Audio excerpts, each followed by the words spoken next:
fire, fire for fire, fire.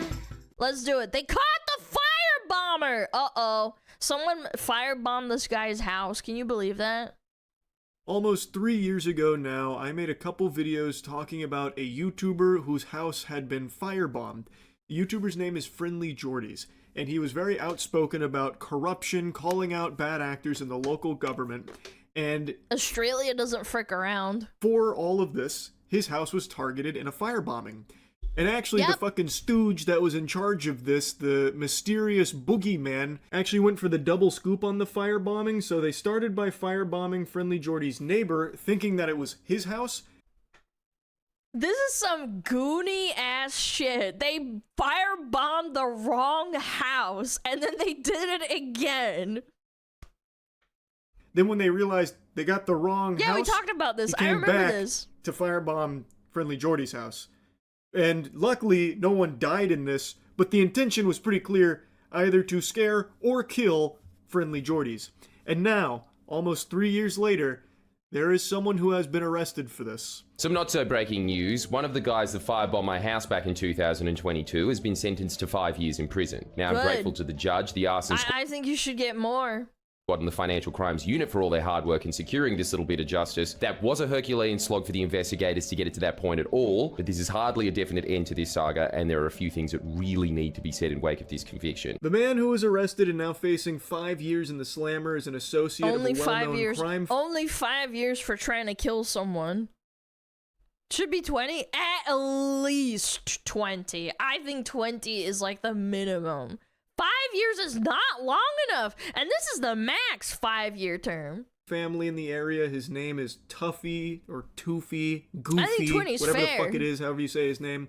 He's 39 years old, and they're describing it as a professional attack on a journalist. But don't worry, he's not a monster. He has a lot of remorse here. He feels really bad about it. He even made an apology video for Took it. a one day to ban on Twitch. I mean, I wouldn't liken it to killing someone. I mean, I'm just saying this guy is trying to get rid of another guy in real life. However, yes, I think that's fucking stupid. I think 5 years is not enough. He's just gonna do it again. So he is clearly feeling a lot of sorrow for his misdeeds, no doubt. In a video he sent from prison, he said, "I would just like to apologize from the bottom of my heart." Aww. Alright. What a nice Not guy. guilty. Free this man. He clearly feels bad about firebombing two people's homes. Yeah. He's no longer a threat. He's seen the error. I can't believe he did that to two different people. One of them wasn't even the person that he was supposed to do it to. And then he got away with it. And then did it again. of his ways. That Sorry, is a I almost touching accidentally sentiment. killed you. He went on to say that he believed in God and said he was over his life of crime after spending so much of his 20s and 30s behind bars. Quote, Wait, you went to prison before, and then you did another crime, and then you're like, damn, I got in the slammer again? I will repent for my sins. I don't know, I'm all for, like, reformity and stuff, but, like, goddamn. "I'd rather die Repeatedly. than return back to jail," he said. He's turning a new leaf. You can clearly see it here. I mean, it's just an honest mistake. Who hasn't accidentally Woohoo. firebombed two people's homes after being paid to throw those firebombs in the first place? It could happen to anybody. And this is a guy who clearly was dumb enough recognizes to do that it too. That's these the funny evil part. deeds are best left in the past. And it's crazy that he's only getting 5 years, by the way. He is a career criminal, and he's still getting 5 years after firebombing two people's homes, which is... I mean, it's just like America, you know? Like, you do a couple of pranks, a little haha, a little fuck you up, and then you just go right back out and you'll be fine. I'm of the opinion that if a judge rules you guilty in court for doing a bad crime, like trying to like kill someone, or I don't know, attempted murder, I think if you do that more than once and then they catch you like a second or third time, I think that the judge needs to, like, I don't know, be looked at or something. Like, I just don't think there has to be like some sort of correlation with like how many times you do the same thing over and over. Yeah, I don't know. literally like attempted murder. At least it should be. That was the whole goal. at least one of the goals, either to have Friendly Jordy's fear for his life or take his life here in the firebombing attack. It's just crazy that he's only getting 5 years. That's the maximum sentence, it said, chat. Maximum sentence. Australia is so fucking cooked. I don't think that's the judge's fault. Chat, if I ban someone and then they say, guys, it was just a joke, I wasn't being serious, and then they come back and do the same thing again, and it's like something egregious, like, I don't know, doxing someone, or I don't know, insulting, or being fucking racist, or fucking anything like horrible, right? And then I unban them, and then they do it like 3, 4, 5, 6, 7 times. Doesn't that kind of like make me look bad? I don't know. I think that kind of makes me look bad as a person. Just permaban him. Get him out of here. I think that there's something wrong with your judgment. You are a judge.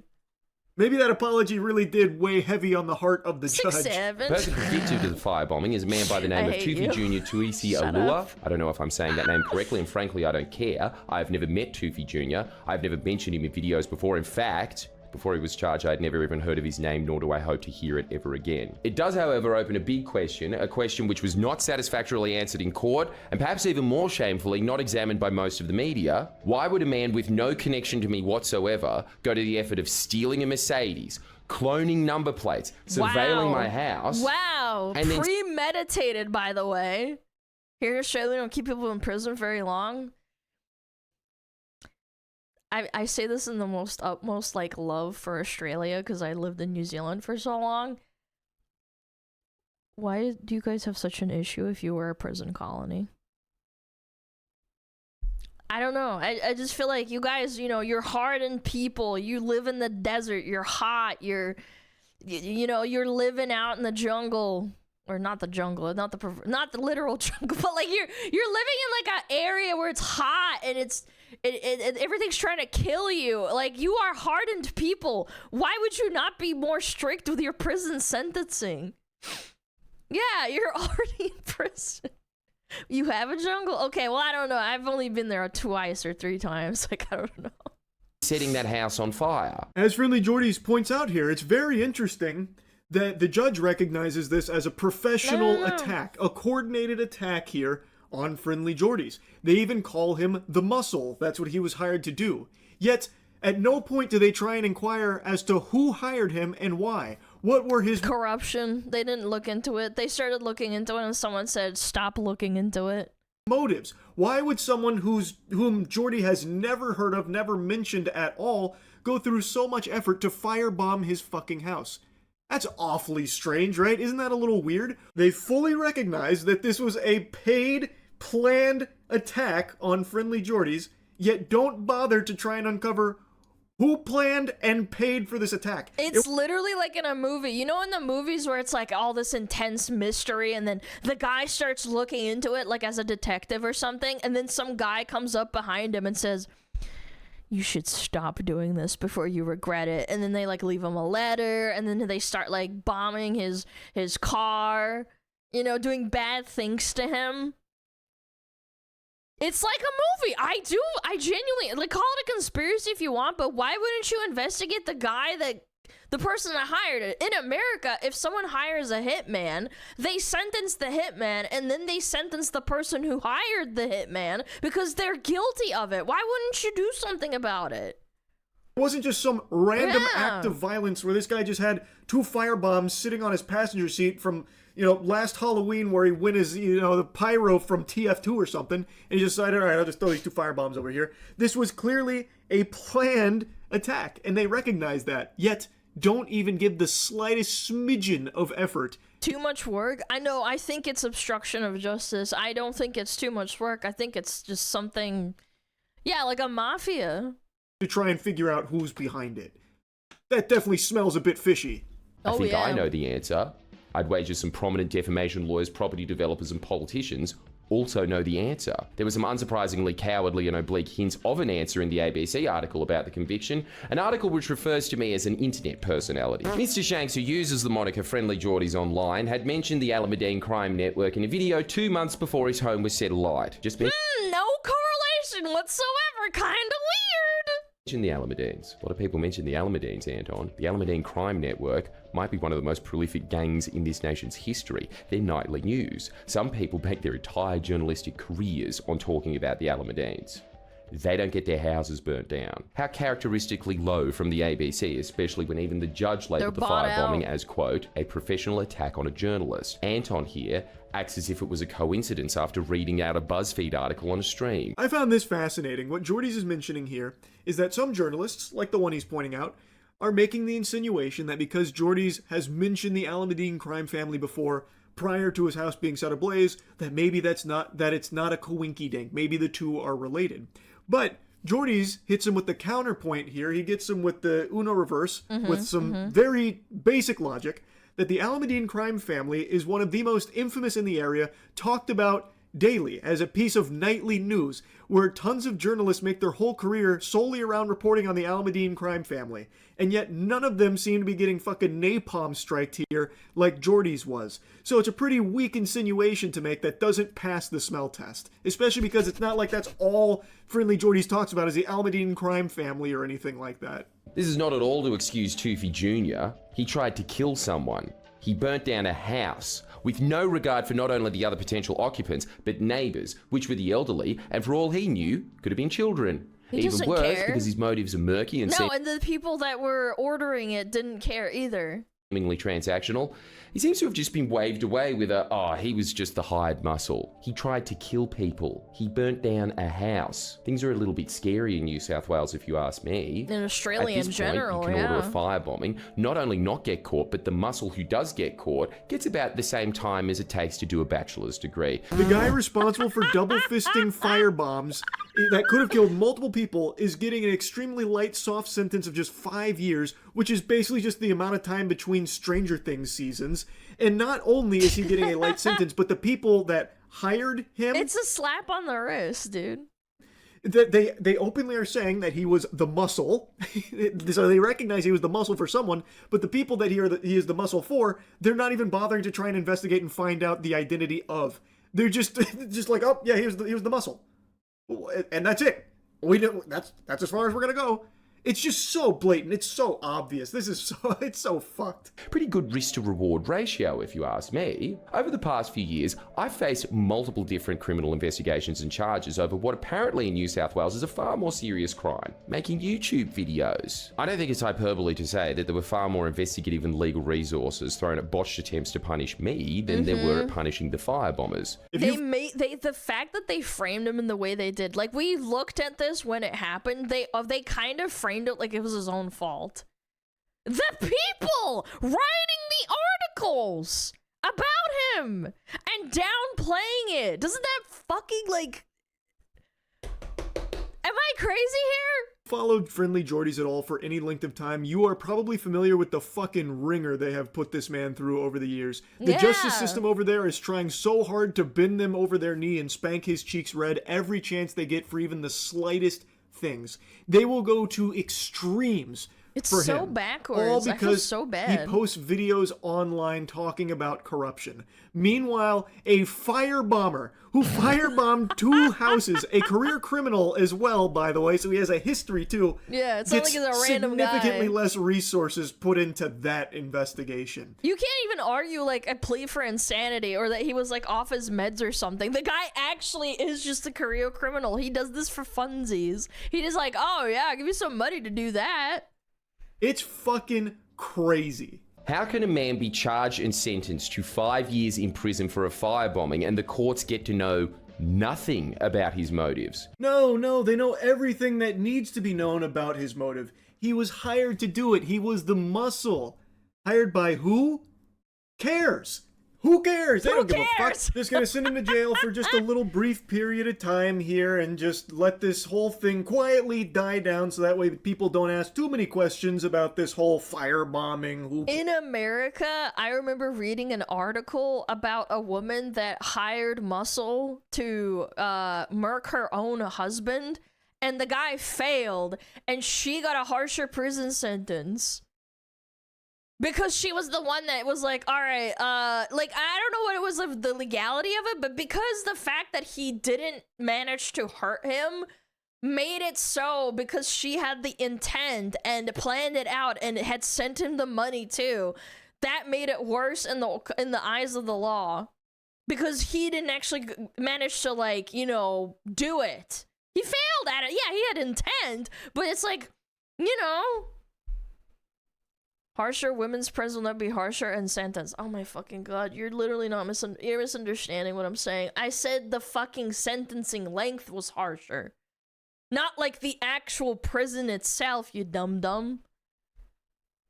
He got less time. She got longer time. There's no need to dig any deeper on who might have paid for this kind of thing to happen. You know, it's just, he was the muscle. He was the muscle. Ah, come on, let's move on. Why certain politicians like Rose Jackson, who originally condemned the firebombing, albeit in the most performative Twitter-approved template, that not only was mostly about her and how awesome she thinks she is, she also just had to add, right after I was nearly killed, that I'm, quote, way off, and...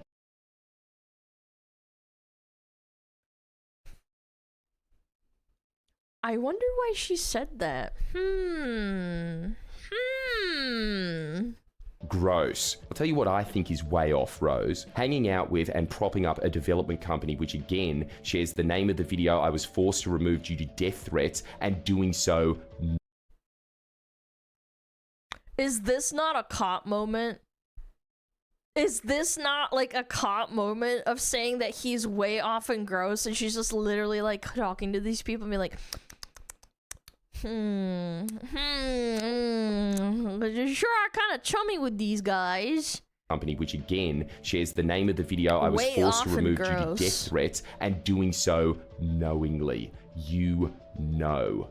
That's what I think is gross, you self-aggrandizing transactional party machine cog. Yeah, over there, Jordy's has got a lot of very powerful enemies.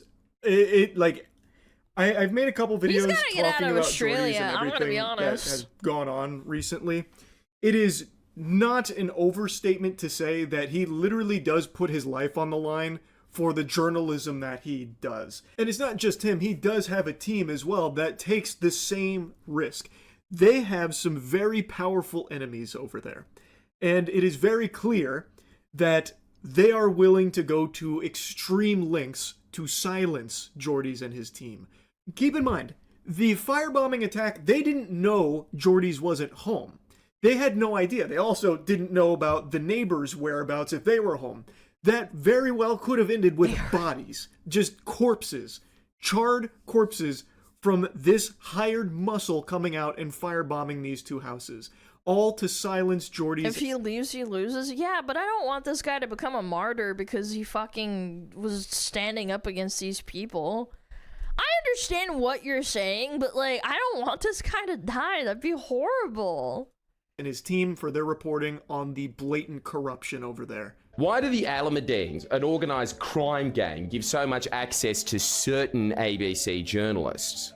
Why is the ABC so ardent in defending these certain journalists? And why isn't anyone able... Isn't it against, like, journalists, like, integrity to be, like, propping up criminals? I understand there's absolutely a place of investigative journalism to analyze and talk to criminals and, you know, filming documentaries, but there shouldn't be like a glorifying it and defending it kind of angle.